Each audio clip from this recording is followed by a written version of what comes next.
The live 5/6 Skyview Network, sponsored by Terry Lambert Hyundai. Right now on News Channel 6, Helene damage. 1 year later. How storm cleanup affected Augusta's wallet. As your News at 6 starts now.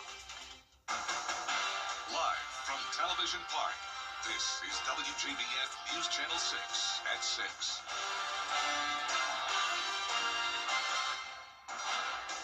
Everyone, I'm Jenny Montgomery. I'm Brad Means. We do thank you for joining us as coverage you can count on begins with tens of millions of dollars spent on cleaning up after Helene, heading back to city coffers. You might rather forget, but a year ago we were neck deep in downed trees, and Augusta was beginning the process of getting them picked up.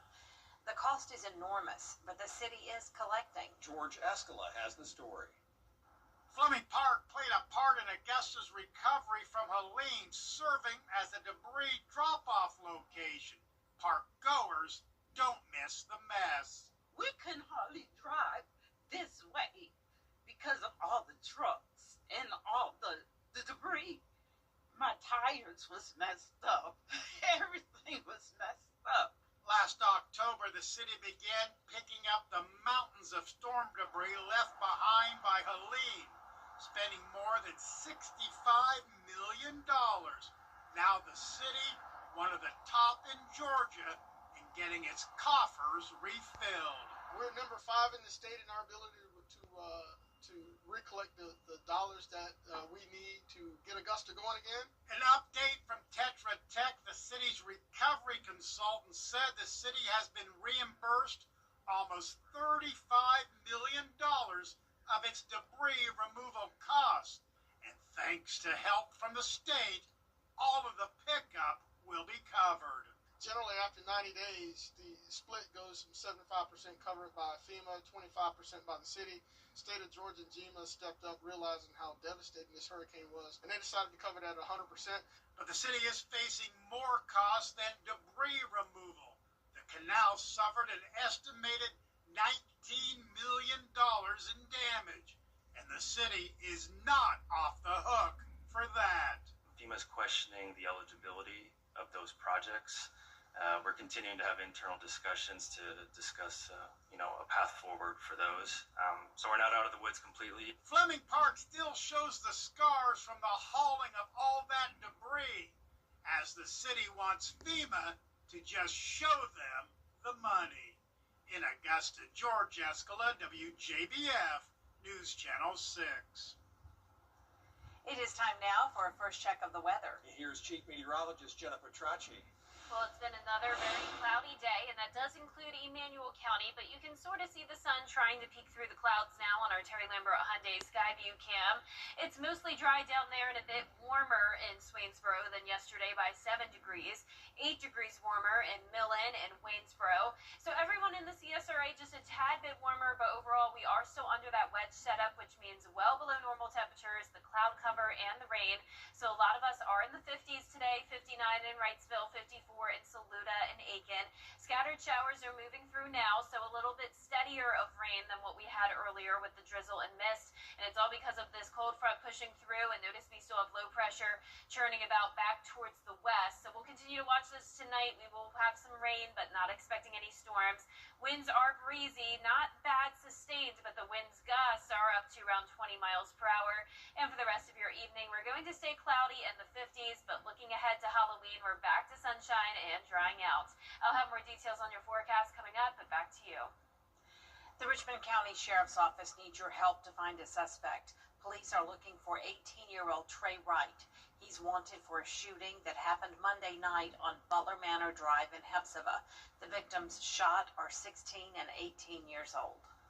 All tonight, the Augusta community getting a chance to learn about improvements to May Park. The Augusta Parks and Recreation Department, along with Commissioner Jordan Johnson, will let you take a look at the proposed plans, and then you can give your input, ask questions, and they'll try to use that when they perhaps improve the park if everything gets the green light. May Park, serving the downtown and East Augusta area. First thing is we need a brand new facility. I think that the facility has served its purpose and it is outdated, but we need a brand new facility that can serve the community, that can serve our kids, that can serve our families. The bathrooms need upgrades. There can be upgrades space in some of our ball fields or walking tracks and things of that nature. I think right now it's just a good opportunity for us to come together and decide what that looks like for our community. That meeting just got started at May Park at 6. It runs till 8 down on 4th Street, and we'll have a full report on what happens on News Channel 6 at 11. This is the last week of early voting ahead of next week's election. Special protocols in place to make sure that percent. In South Carolina, there are special protocols in place to make sure that sex offenders are far away from children on Halloween. The State Department of Probation, Parole, and Pardons is enforcing a statewide curfew for sex offenders. Those who are convicted of crimes against children are impacted by this. They have to stay in their homes from 5:30 till 9 Halloween night. Agents are going to be visiting those homes to make sure they're in compliance. Parents and kids won't have to worry about, just stumbling up on somebody because their lights are going to be out. No porch lights, no candy, no Halloween decorations, none of that. Their houses should look like, hey, there's no candy here. And these rules only apply to offenders under active supervision whose crimes involve children. Not all sex offenders are as strictly monitored. Coming up, interest rates coming down. Why some experts say that may not necessarily be a good sign. News Nation tonight, the one and only Bill O'Reilly joins Chris Live. Including UPS, Amazon, and Target. In Washington, I'm Vinay Simlot. Our chief meteorologist, Jenna Petracci, back with us now. Kind of a gloomy day, as you said a moment ago. Yeah, it's been like this over the past few days now, so I know we're all wanting some sunshine, and luckily that will come back by Halloween, but rain returns again Sunday night. I'll have your full Wave for 6 forecast with a look at the future cast when we return.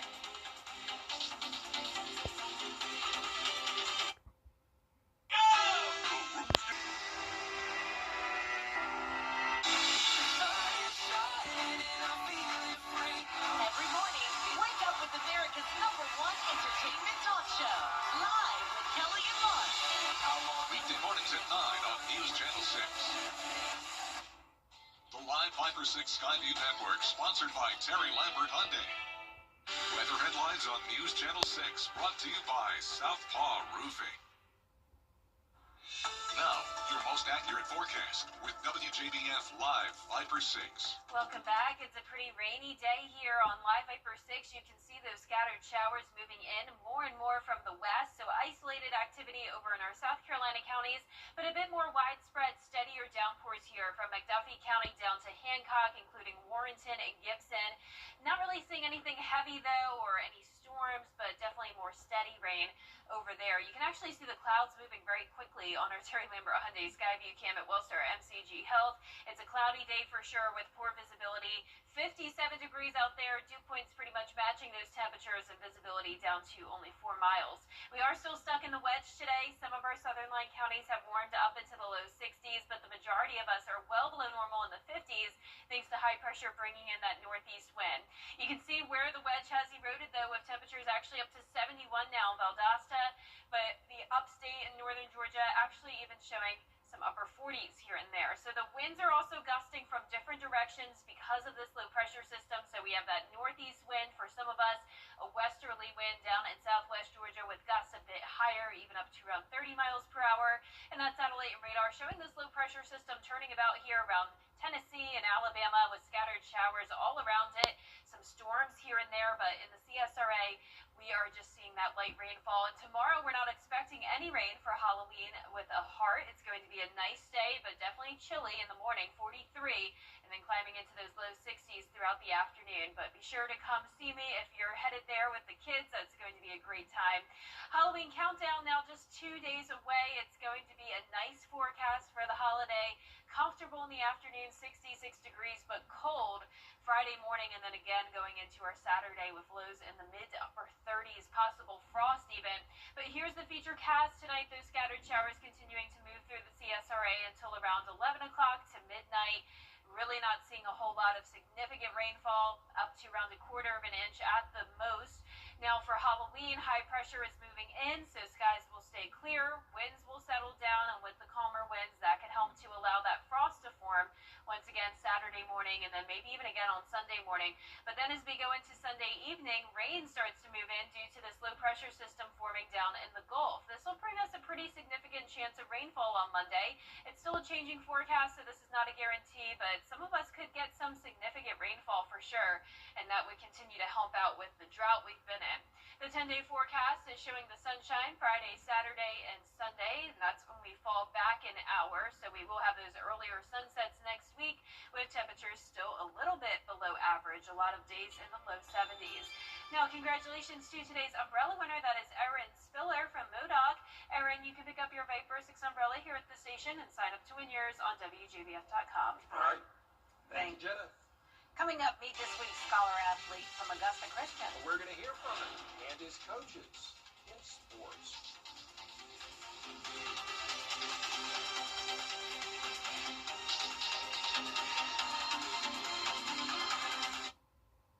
Attention viewers, CW6. Get epic discounts up to 75% off, from electronics to home decor to everything in between. It's a new deal every week. Just scan the QR code or enter WJBF.com and click on Marketplace to start saving now.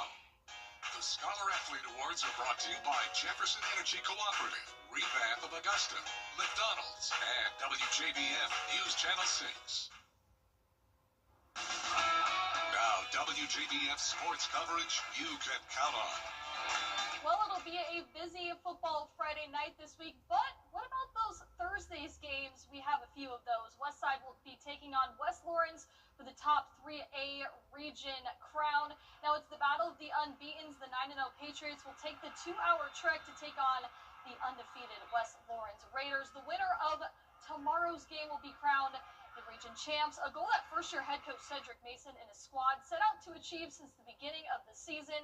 Now, on top of that, the Patriots are seeking their first undefeated season since 1982. It'll be a tall task, but the Patriots certainly don't shy away from the challenge. In addition, the News Channel 6 sports team will be there tomorrow night. I will be live in the 5 and 6 p.m. shows, plus a full recap at 11. In addition, we have some other games, Grovetown, Harlem, and Bamberg Earhart playing their respective teams. We'll have all of those highlights for you tomorrow night as well. Well, this week's scholar athlete is Mitchell Louthan from Augusta Christian Schools. Mitchell is a cross-country and track athlete, excels in the classroom. He is also the team captain on the Sporting Clays team. Now, if you don't know what that is, it's a shotgun sport designed to simulate actual field shooting, similar to hunting ducks and birds. And he says that school always comes first, but his time management skills put him in a place to succeed in high school and for his future. My off time, I'll also just go on runs, I'll go work out and such. And, you know, as long as I keep school first and then sports and then work or whatever afterwards, it works out pretty well. The one thing that I don't think people realize about Mitchell is he is a natural born leader. He's the type kid that not only can lead himself and is driven through academics, through athletics, but he also leads those that are younger than him. Mitchell's kind of one of those guys, the core of the cross-country team in regards to the culture that he brings, which is, you know, do our best every day, have fun doing it, but give everything you got at the same time. I'm really excited to see where the future takes him. I think he's going to do some wonderful things. You know, I just kept telling him, God has great plans for you. Now, Mitchell plans to attend West Point U.S. Military Academy and be a part of the shooting team. Congratulations there to Mitchell. Now, we've also got a football Friday night brand new Player of the Week poll. This week's nominees: North Augusta quarterback Colin Tillman, Midland Valley QB Xavier Jeter, Evans Whiteout Bryson Crew, Dallas Hill from Thompson, ARC's Carson Hand. Now, be sure to get those votes in before Friday night at 11 p.m. That's when the poll will close, and we will announce the winner on football Friday night. And it's hard to believe, guys, this is the last week of the regular season on Halloween night. Yeah. It was a blur. It has, yeah, certainly. Gee, thanks. We'll be right back. At Prime Steakhouse, culinary. Here's another parenting tip from your Children First partners. Children use a variety of online services, and each of these services can have different safety concerns. Keep the computer in a high-traffic area of your home. Know who is connecting with your children online and set rules for social networking, instant messaging, online gaming, and using webcams. This parenting tip has been brought to you by Your Children First Partners, Bridgestone, Aiken County Plant, and WJBF News Channel 6. It is a Viper 6 alert day as we track severe weather. The live Viper 6 weather team is coverage you can count on for the entire CSRA. Temperatures will be colder tonight than they have been over the previous few nights, so we're going down to 43 in Augusta, and then tomorrow we're going to be a little bit warmer. We'll get into those lower 60s for most places, and that 10-day forecast showing the 60s sticking around through Monday, warming up a little bit each day, eventually into the low 70s next week. It will be sunny and dry Friday and Saturday, even into Sunday, mostly dry, but another system will bring us a pretty good chance of rain by Monday and lingering into Tuesday. Tonight, the city of Augusta continues its free trick-or-treat events for children. From now until 7, you can fill up your treat bags at the Mays Community Center on 11th Avenue. And until 8, you can go to the Brigham Center on Golden Camp Road. And if you miss it tonight, don't worry. It's back tomorrow. Here's another parenting tip from your Children First Partners. Children use a variety of online services, and each of these services can have different safety concerns. Keep the computer in a high-traffic area of your home. Know who is connecting with your children online and set rules for social networking, instant messaging, online gaming, and using webcams. This parenting tip has been brought to you by Your Children First Partners, Bridgestone, Aiken County Plant, and WJBF News Channel 6. It is a Viper 6 alert day as we track severe weather. The live Viper 6 weather team is coverage you can count on for the entire CSRA. Temperatures will be colder tonight than they have been over the previous few nights, so we're going down to 43 in Augusta, and then tomorrow we're going to be a little bit warmer. We'll get into those lower 60s for most places, and that 10-day forecast showing the 60s sticking around through Monday, warming up a little bit each day, eventually into the low 70s next week. It will be sunny and dry Friday and Saturday, even into Sunday, mostly dry, but another system will bring us a pretty good chance of rain by Monday and lingering into Tuesday. Tonight, the city of Augusta continues its free trick-or-treat events for children. From now until 7, you can fill up your treat bags at the Mays Community Center on 11th Avenue. And until 8, you can go to the Brigham Center on Golden Camp Road. And if you miss it tonight, don't worry. It's back tomorrow, 6 to 8 at the Warren Community Center or Sand Hills Community Center. Again, those are tomorrow. We have all the dates and locations at AugustaGA.gov. And that is our report for now. We certainly appreciate you joining us. We're back at 7 o'clock, right after World News tonight. And then we'll see you again for News Channel 6 at 11. Have a great evening, everyone.